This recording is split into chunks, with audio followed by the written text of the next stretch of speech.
Namaste beautiful yogis. Today we're going to cover 9 ways in order to improve your flexibility. Tip number 1, do yoga. That's an obvious one, but I had to start with it. My interval yoga, which I have developed, is the perfect blend of strength, flexibility work, and cardio. So my classes will help your flexibility by default because I include that within the body of the work, the body of the class. My favorite way to work on flexibility is in motion. Throughout the standing sequence using full range of motion, it's my favorite way to improve and increase flexibility because we're using the natural movement combined with internal heat. And that way we are allowing the body to warm up, and that is very conducive to increasing flexibility. Tip number 2, stay hydrated. That is a very important thing to keep in mind. Always have some water around you. Don't allow yourself to become dehydrated. The perfect metaphor for hydration and flexibility is a tree that's dehydrated or a plant that's dehydrated. They are not pliable anymore, and some of them become crumbly. Start your day with some maybe water infused with pineapple or with lemon, a few lemon drops in water. Stay hydrated. Drink aloe vera juice.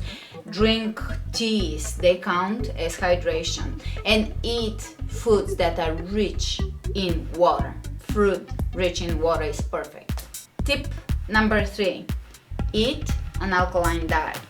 This is more important almost than tip number 1. Your diet is the most important tool in your hands that allows you to improve your health and your state of mind. Keep things as raw as possible, as plant-based as possible, and as natural as possible. Get, if you can, organic produce and load up on your veggies, on your fruit. They are very alkaline. Decrease or eliminate things that are acidic from your diet. Animal products, fried foods, processed foods, and so forth. Tip number 4, add some herbs and foods that specifically targeting flexibility. Seaweeds, sea vegetables, that would be things that are slippery in nature. Okra, flaxseed, those things have a lubricating effect on your joints, on your ligaments and tendons, and they can help with flexibility. Also, you can add astragalus as an herb to your diet. You can add greens, agar-agar, which is vegan gelatin based on seaweed. Those things will help with flexibility and with your joints. Also, cut down on salt because too much salt in the diet will stiffen you up. Tip number 5, keep an open mind because an open mind allows a flexible body. Flexible mind, flexible body. Tip number 6, learn to breathe. The basis of health is learning to take deep breaths throughout your day and throughout your practice. Your practice is when you develop the habit of learning to breathe deeply. Practice Ujjayi breath. I often remind you in my classes to practice deep Ujjayi breath during the yoga classes, and that is very important for health and it's important for flexibility. During stretching, learn to breathe. Use Ujjayi breath when you stretch.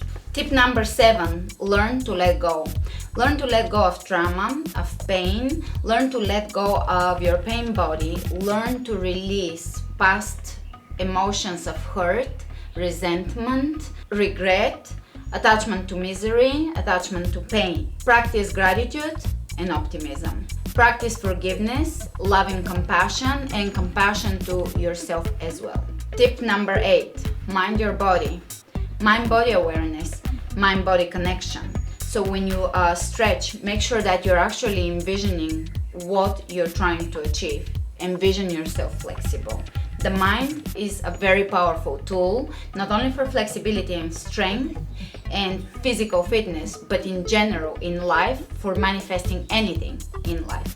If you want to manifest anything in the physical realm, we're bringing it all starts as an idea in the mind. In Buddhism, they say that mind is everything. This very moment is mind. So everything that is happening to us is actually created by the higher mind. A perfect example is when we want for something to happen, we use our imagination and optimism rather than our will, because when we try to will something, we force something. When we try to imagine something, we creatively create and manifest. Tip number 9. Detox your internal organs. Your liver is responsible for your flexibility and for the flexibility of your tendons and ligaments. One of the signs of a toxic liver is lack of flexibility. Also, if you want to recognize the emotional patterns of a stagnant or a toxic liver, you would look for aggressive behavior or aggressive tendencies, anger, irritability, sadness, moodiness, depression, feeling of resentment, jealousy, frustration, bitterness, inflexible attitudes, rigidity in the way we approach life. Those are the signs that indicate a toxic liver or a stagnant liver. So I do recommend periodic liver detox herbs. The best way to detox the liver is again going back to diet and to alkaline diet, that is rich in fresh produce and that is free from processed foods. The good thing about yoga is that once we start practicing yoga, it inspires us to eat better and it adjusts our cravings so that we are actually attracted to healthy foods. One way to detox the liver besides an alkaline diet is also adding herbs to your day. Periodically adding certain herbal formulas is great. I will link in the comments below and I will show you a photo here of something that I like to use as a liver detox formula.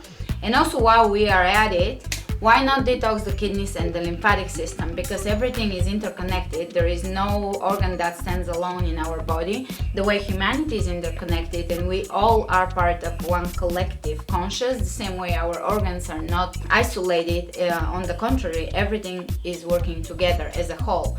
That's why holistic medicine is emerging and it's actually the original medicine, and that's why we want to do things holistically. And another thing that I recommend doing during detox is my detox sequences. I create quite often sequences for each and every level and every type of students that are specifically designed for detoxing. They're usually based on twisting and deep breathing and certain stretches, and they're targeting the internal organs or the detoxification of the internal organs. I will include in the links below some of my favorite detox sequences. If you have any questions or if you want me to elaborate on any of these points furthermore, let me know in the comments below and I'll make another video. I hope you enjoyed this video and I hope it was of help to you. I'll see you next time.